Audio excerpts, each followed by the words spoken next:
Welcome to another episode of our Founders Podcast. I'm your host, Ash, and this is a show where I interview proven founders and industry experts who share their stories, strategies, and insights to help you build, launch, and grow your business. In this episode, I talked to Melissa, the founder of Amazon's best-selling book, Networking Coach, and a mom founder, podcast host with Susie Bettis and Gary Vee guest. Today, Melissa is an accomplished professional with a wealth of experience and a remarkable journey. She has a unique perspective on balancing career, creativity, and life's many adventures. From her insightful takes on relevant topics to her inspiring work, Melissa's story is sure to captivate and motivate you. Let's dive into our conversation and uncover the wisdom she has to share. So, hope you enjoy the show. Okay, Melissa, welcome to the show. Hi, Ash. Thank you so much for the lovely introduction. I feel like I am in the UK right now. I love the UK. I once lived in Tottenham Court Road, so you're bringing back good vibes. Perfect. Oh, I love Tottenham Court Road side of the things because it's always remind me of my university days. Do you have a favorite quote, something that inspires or motivates you that you would like to share with our audience? A favorite quote would be that it's so funny because I have all these magnets on my refrigerator. And so I have a Tony Robbins magnet, and I wish I knew the exact quote, but here's what I'll say. It's Mhm. about our capacity. It's consistent. And essentially, what really matters is who you think you are. That is what determines how much of your capacity you use. Anyone that's curious about that quote, I'm actually going to talk about that on the Mom Founder Imagination Hub podcast because I wish I had the magnet in front of me, but it's about our capacity. It's consistent, just available to us, but depending on who we think we are. Oh, that's actually pretty beautiful. And just taking on that, then I usually ask my guests about if they're founder of any specific startup or if they're expert in any particular side of the industry space. Would you like to showcase on your profile who are you, based on what we just talked about in terms of the quote? Who do I think I am? I think, as a mom founder, I mean, I have different roles. And what I have found to be the case is that I am best when I feel the most courageous in being everything that I am.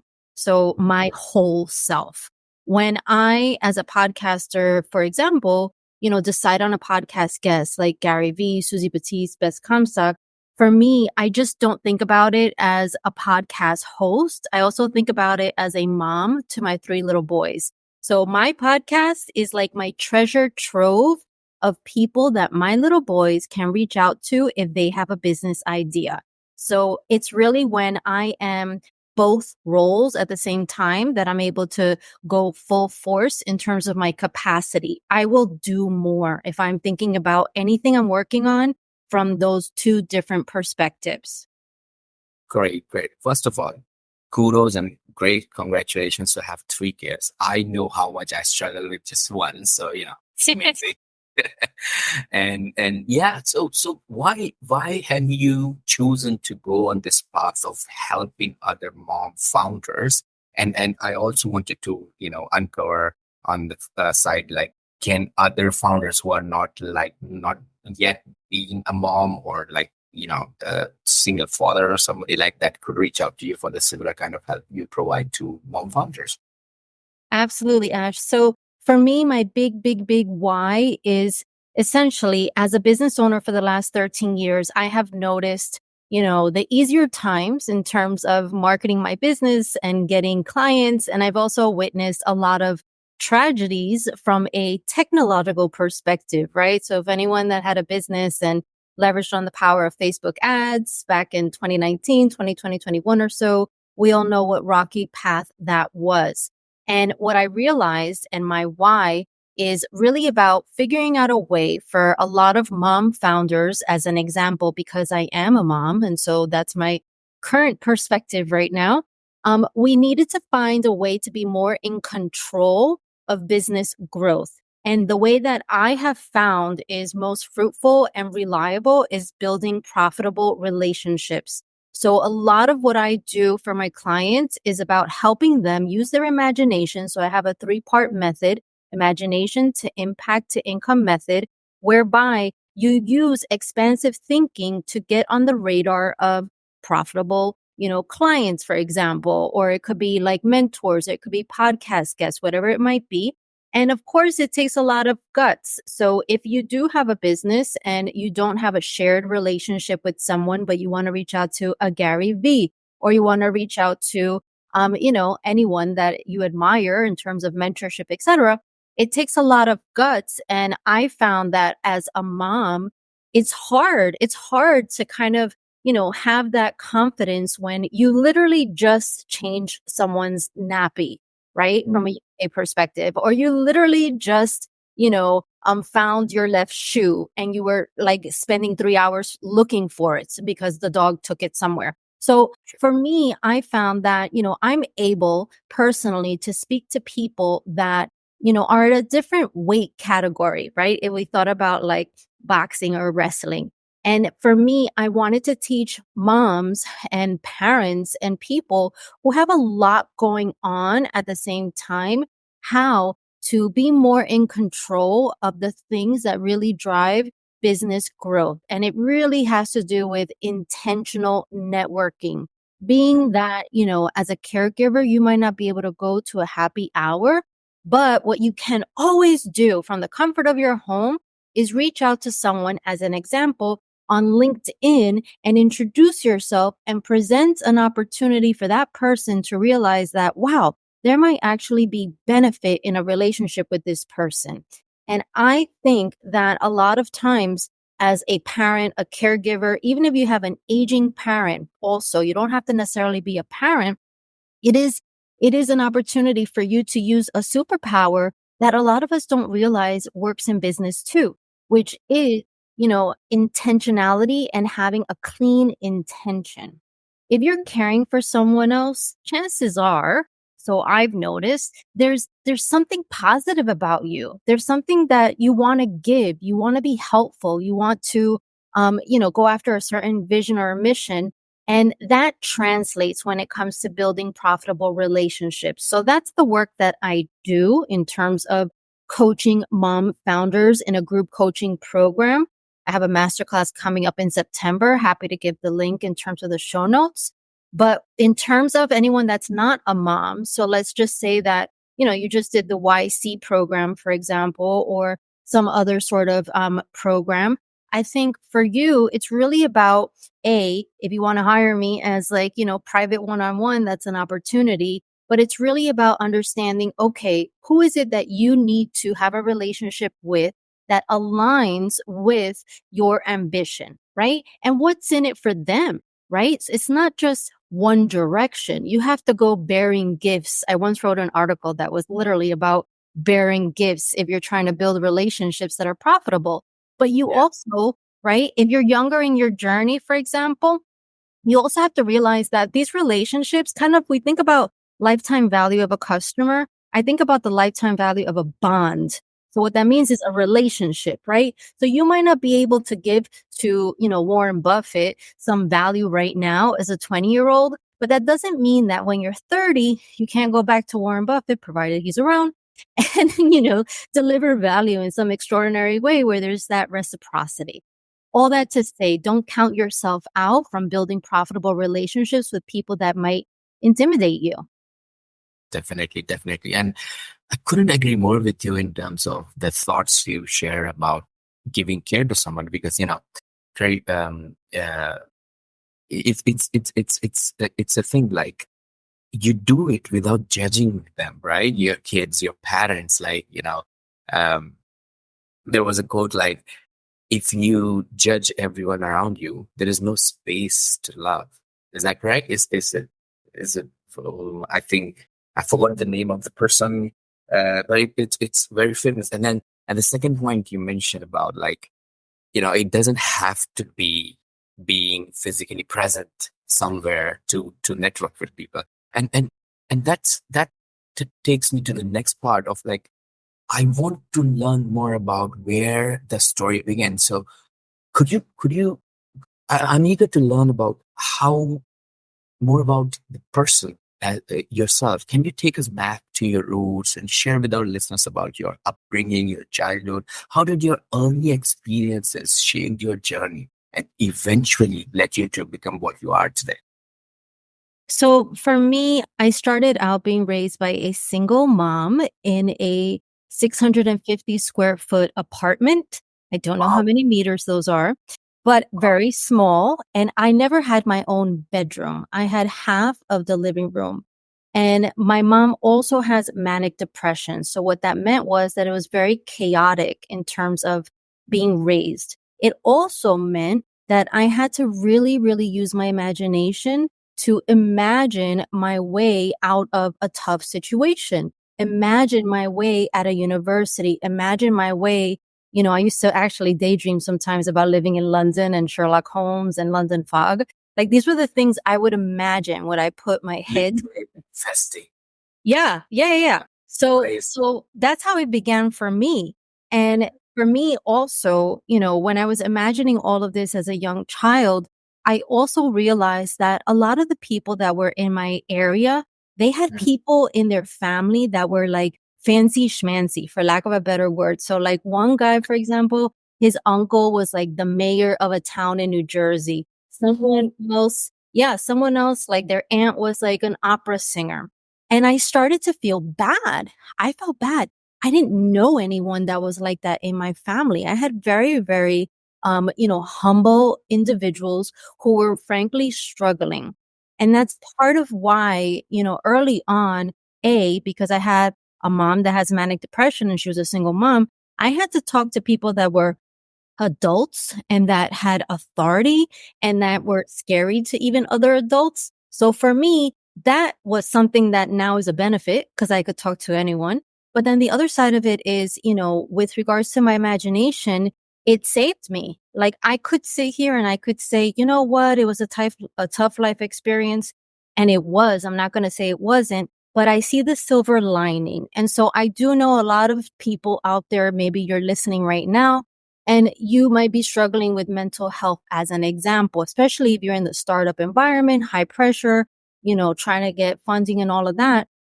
It's important to understand that it's not like the struggle is real. However, you might grow into a better leader because of the struggle. There might be a gift in that struggle that you can then, later write a book about, like I did with Fertile Imagination, right? And so I had to decide for myself what that early upbringing meant, right? And I didn't always look at it with like, oh, there's a silver lining. But for me, I feel like that was a choice I had to make now as a mom myself to three kids. It's like, what story do I intend to tell? And how can I use that for my benefit and my family's benefit instead of feeling like it held me back? And that's why when I didn't have that opera singer in my family or the mayor or whatever, that's why I decided, I said, you know what? I'm going to be that cool aunt or I'm going to be that cool mom who happens to know a lot of really amazing people. And my children are going to have access to these people who can maybe fund their business ideas. Not that I'm Yeah. applying it, but it's in my brain. Yeah, yeah. Wonder. So yeah, I understood that there was lack of somebody in your family. But were there any other key influences from around your surrounding that played a significant role? For example, sometimes you go to the school, you see a friend's mom or a driver dropping off either a limo or a Bentley, or have a friend who always have money and he's giving treats around, but he's sad from inside, and suddenly you become a friend with them. There was anybody like that whom you can think of, like had a little bit of, influence in you? Because, most of the founders or coaches I talk with, I always find that they have someone or some kind of situations in their childhood upbringing where it triggered an, an entrepreneurial spirit in them. And then that's it. They just keep on going with the practice, practice, practice. And now they're like the founders. Yeah, it's funny. I remember this green book that I got out of the library that was all these business ideas for children. And this was back in Queens. And that book, I read it like from end to end. And the only thing I found that I could do for me, feeling like safe because I wasn't going to walk dogs. I was really scared of dogs, was babysitting, right? And so I remember like, I tried babysitting. It wasn't necessarily that effective when I myself am being raised by a single parent. Yeah. But at least it was just, getting my ideas out there. It was kind of like, you know what? Maybe it's an opportunity for me to earn money. That I would say was really put on hold given my personal life experience. But what really inspired me, and this is so wild, but it's so um accessible to anyone, was a TV show. And this is from a US perspective, okay? So there was a show called Who's the Boss? And here was the setup very quickly. She lived in Connecticut. She had a beautiful house and she owned her own advertising agency, right? And this was the TV show I would watch all the time. And because of that TV show, I started daydreaming and saying to myself, oh my God, if I could live in Connecticut and work in advertising, that would be the next thing since sliced bread, right? And so years later, I literally lived in Connecticut. I wrote about it in my book, Fertile Imagination. I call it Fancy Town, Connecticut. I worked in advertising before I launched my own business. Mhm. And for me, that was the example I had. I think, sports, I was not sporty. I was the last person to be picked, in gym class to be on a team. That's more of who I am, which is funny because then I interviewed someone that's like a Hall of Famer rugby player on my podcast. But at the end of the day, I didn't have the same life experience that you're interacting with a lot of different people. I really spent a lot of time, being picked up by a babysitter, going to Catholic school, waiting for my mom at 7 o'clock, and then eating and just doing the same thing over and over again. So it wasn't so, out there. The other thing I will say though too is my father does exist and he would pick me up every other weekend and he would drive me by fancy houses in Short Hills, New Jersey. And he would always tell me, if you get an education, you can buy that house. He did not say, then you have to translate those skills into revenue and then save that revenue and have it be consistent to then buy that house. All of that was not said. But if I went to school and I got my education, I could then live in a fancy place. So that was like the physical manifestation in a way, or physical perspective and proximity to wealth. And I always thought to myself, I wonder what the people in those houses do. You know, I mean, I still don't know, but that No, was I like, get you. Yeah. that made me very curious just in terms of the, like who was living there, what did they do, and wanted to know more about that family. But for me, TV inspired me because that was my reality. Mm. Cool. So taking a little bit fast forward, then we have gone to school. Then you're served as in advertising agencies and etc. What was the moment when you felt that no, now I don't want to do this 9 to 5 right race. I want to start something of my own. And what was the reason when you moved to your own business? This was when I had my firstborn. So my firstborn was about 6 months old when I realized that, I wasn't able to go back to advertising. This was pre-pandemic, before Zoom, hybrid work was not allowed. And I had asked, I put this beautiful spreadsheet together. It was like, oh, this is how you could communicate with me if I get to work from home 1 day a week. And that was denied. That one opportunity that I thought felt right being a new mom was what I presented. I said, I'll do it. I'll go back, but, work from home 1 day a week. That was denied. And so I had spent 6 months just not knowing, what my next path would be professionally. But I felt really, really, really restless. I felt really, really, really bored. And when I say bored, a mom to be bored in my case does not mean I didn't have things to do. It just meant that the things that I had to do were very routine and monotonous. And here I am. I worked in advertising where you have a variety of clients and an excitement every time a campaign is launched. So it was, one day when I was amongst other moms that were stay at home moms, I was looking at TV. I think it was celebrity news or gossip. And I sat there and secretly in my head, I was like, there's just no way on this green earth that this is what I'm going to do with the next chapter of my life. Look Yeah. at celebrities on TV living their dreams or lying towards their dreams and me observing them from the sidelines. And that was the moment where I decided to go to LegalZoom. I don't know if, globally there's other ways of doing LLCs, but I went to LegalZoom and I got my LLC. And then I was like, oh, wait, now I have to like produce an ad for my business and do all these other steps. And I think anything that I've approached, like it was always with that first step, anyone listening there, like if you have your business already, that was the first step. And unfortunately, there were several other steps after that you don't know of, but it's Yeah. okay. Like take that first step and then see what the next landing page presents and then see what the next requirement is. And as long as you start taking those steps, once you're in that moment of inspiration, so that was inspired action, without preparation or really knowing what I was getting into, then it's almost like the next step is revealed. You just have to move, make the first move. Yeah. Got it. Got it. Great. So let's talk more about how your program or the coaching schedule works out. So let's say a lot of our listeners are first time founders or they have a SaaS product or some kind of software products.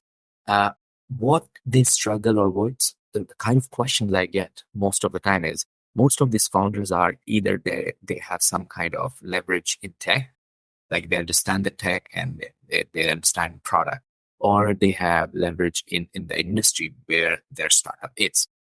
But what all of them lack is how they are going to make sales, how they are going to bring traction, how they're going to generate leads for their business. So let's, for example, if we consider hypothetically that one of the customer comes to you, yeah, that customer has a single mom living in South of London, okay, recently been mom, had a lot of experience in advertising, let's say, and now she created a SaaS product for people to use in creators economy.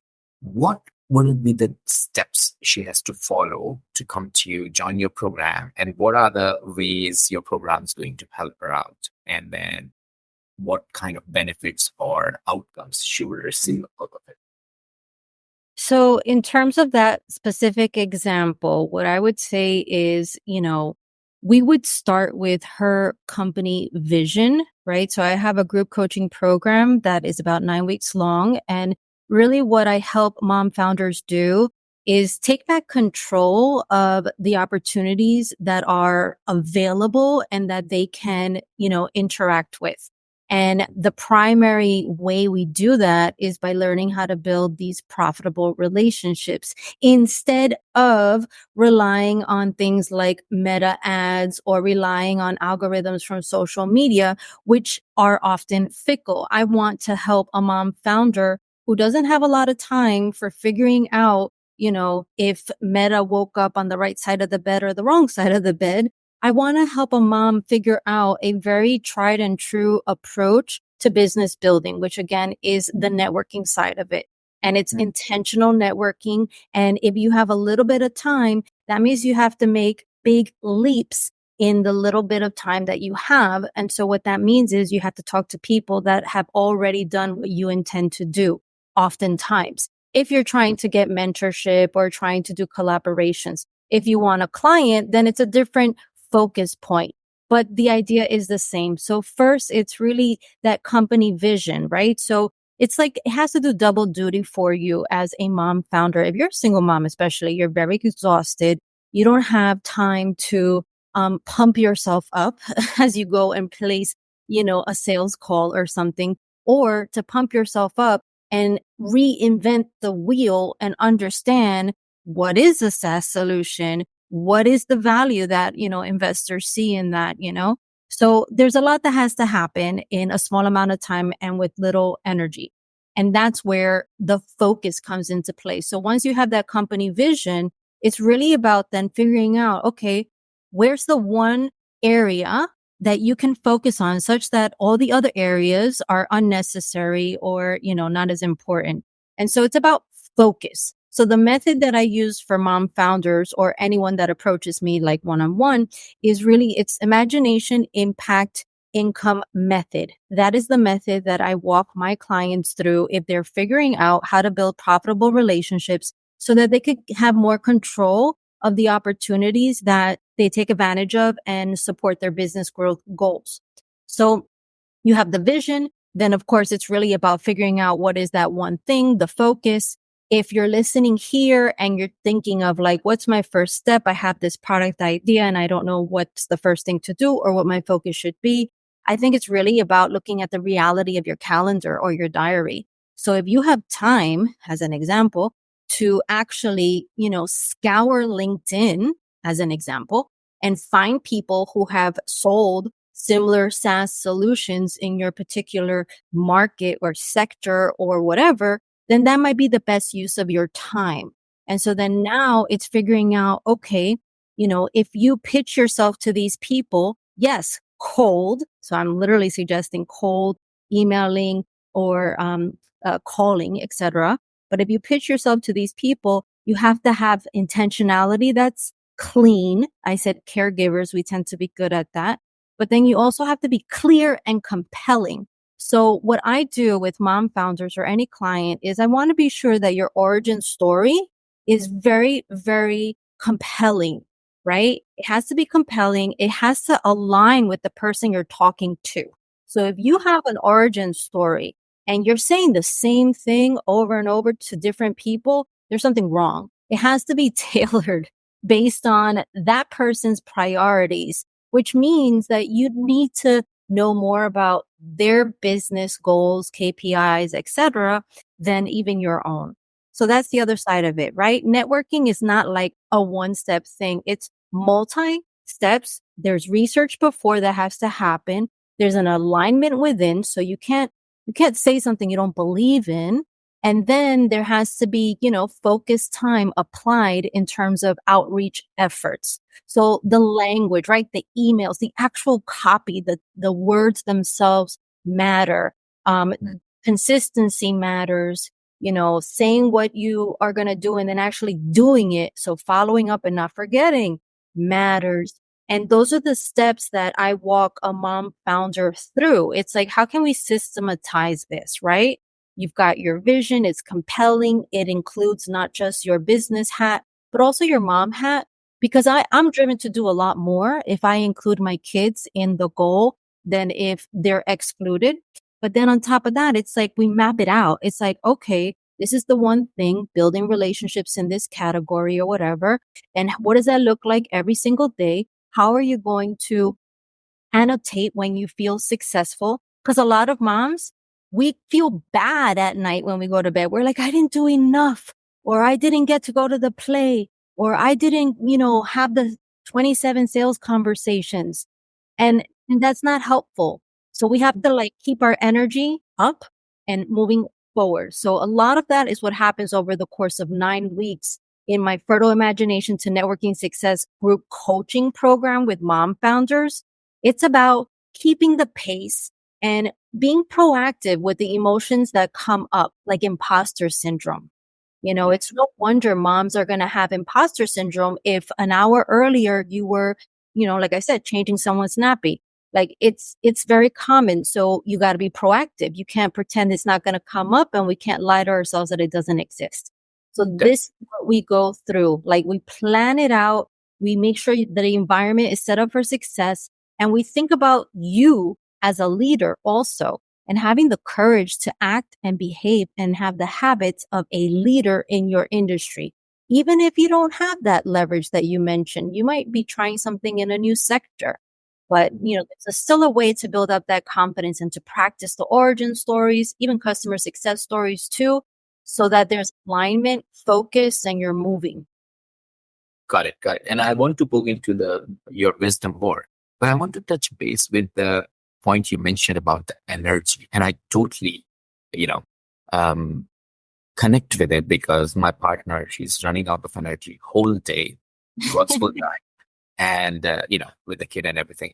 So what's the advice you give your, mentees about keeping the energy intact or growing your energy or getting more strength, especially being a mom? How does it work? Because I feel like she feels a little bit of, after 5:30 every day, it's like, um, what where did all the energy went? Like, I've done so much work. It's repetitive work. It's not that much creativity involved. But again, I'm doing my work also, but I also want this energy back. I wanna go out with my partner on dates. I wanna enjoy my life also. But I don't have any energy left in me. How do you motivate your mentees for that particular part? So I would say, in my book, Fertile Imagination, I have a chapter on energy, right? How to find the energy, how to maintain the energy. And the person that I interviewed was James Altucher, who is also someone that is, big in podcasting. And so he had, a framework for energy, and it involves sleep. It involves, emotional health, also physical, moving around, and then nutrition. So those are like the buckets that you can work with, which are not new, right? They're really not new. The issue is that we hold ourselves to such high standards on January 1, for example, versus, versus being more gentle with ourselves and having it be more of a moving target. So James Altucher has said to me on my podcast, Mom Founder Imagination Hub, he's like, you just every day want to do like 1% better. And I don't know if that's like a James Clear thing also, but you want to just look at yourself and say, okay, last night, how was my sleep?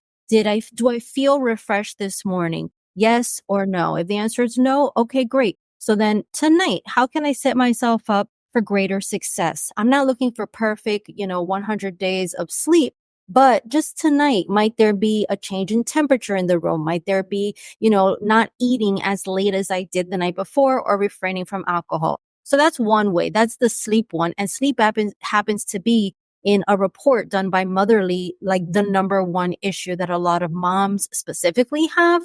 But then the other side of it is when it comes to nutrition and when it comes to moving your body, and emotional vampire drains too is the other. So those are the three other categories.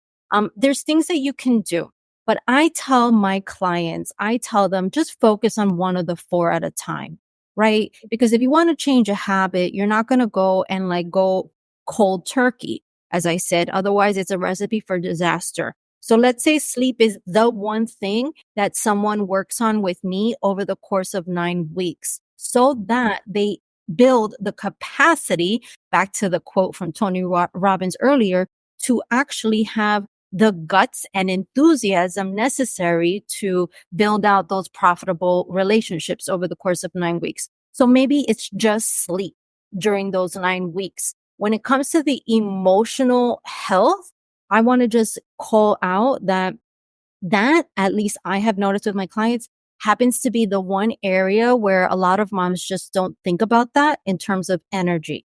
So there are people who drain us and there are people who fill our cup.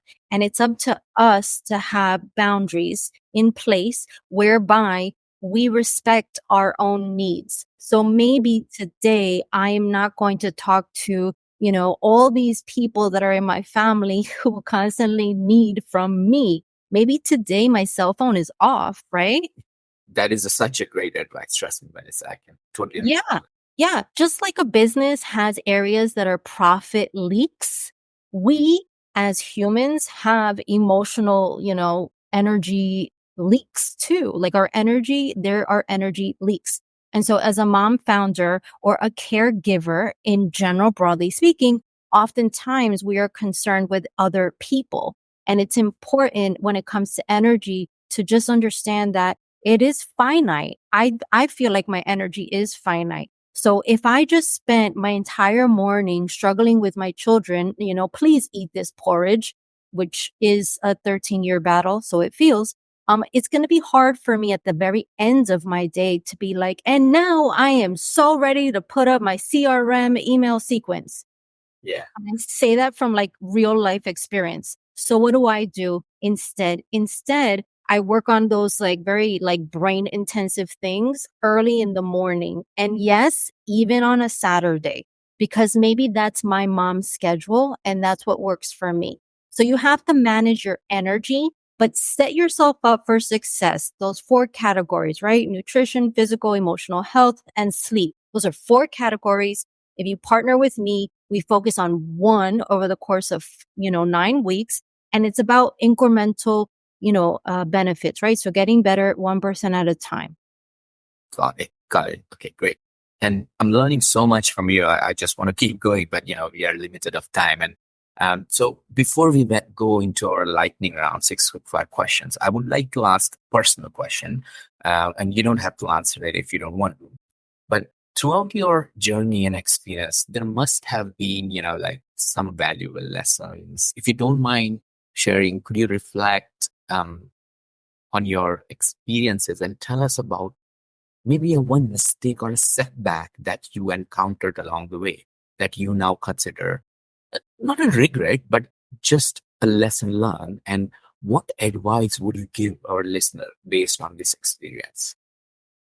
I would say, having had a business for 13 years, I hear a lot of the same advice. And sometimes it feels frustrating because it's kind of like, but I tried that and it didn't work for me. So consistency is one piece of advice that I've gotten for everything and anything that I've done, right? Social media, anything, podcasting.